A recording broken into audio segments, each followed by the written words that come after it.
In today's video, we're going to look at the search function. Now, what the search function does, it returns the location of one text string inside another text string, and it gives you that position in a number format. It's similar to the find function, however, it's not case sensitive, and it also allows wildcards, which we will show in these examples. So we've got a small set of data here, and what we're going to be doing is we're going to be searching for these text strings, these characters, in this text here. So if we just open up the formula, equals search.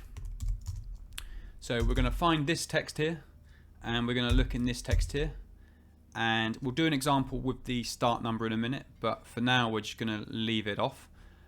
So if we do enter, we then get 1. So what that is doing is it's searching for the F character and it's finding it in position 1 there. And then if we drag this down, we're going to get various different results. Now, the reason we've got the value error here is because we're looking for a G in the field text string, and obviously that's not there. So we can see we're getting the error there because it hasn't found it. And then here we've got field spelt down, F-I-E-L-D, and you can see we've got 1, 2, 3, 4, 5. So it's returning the position of each of those letters having searched for them. So D obviously in position 5, it's returned 5. L in position 4, it's returned 4, etc. Now, the wildcard works by, you can use question marks, which are basically a substitute for any character. So it's basically saying look for Fi, then any two characters, D, and it's returning where that starts. So what you can see is we've got so that's 1, 2, 3, and then the fourth character there is the space. So it's returning 5 because that's where field starts. And obviously if we were to change this to the actual letters themselves, it still returns 5. So that's just an example of how the wildcard works. The start number, so this will change where the search function starts counting from. So if we were to, for example, come here where we've got 2 Fs, we could put the start number feature in.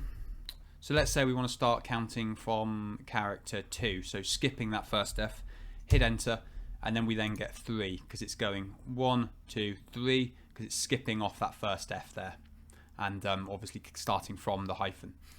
The search function also works with non-numeric and characters that aren't letters. So here we just have a hyphen and it's returned position 2 because it's found it there, 1, 2. And obviously, it works with numbers as well. So we've got 8 there. If we were to put 4, 7, 8, this would change from 2 to 3 because it's looking for the 8, and that's at the end of the text string.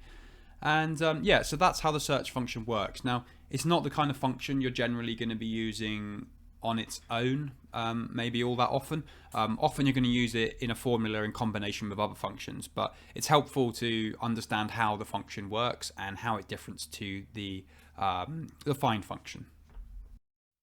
Thanks for watching this video. If you found it useful, don't forget to like and subscribe, and I'll see you in the next one.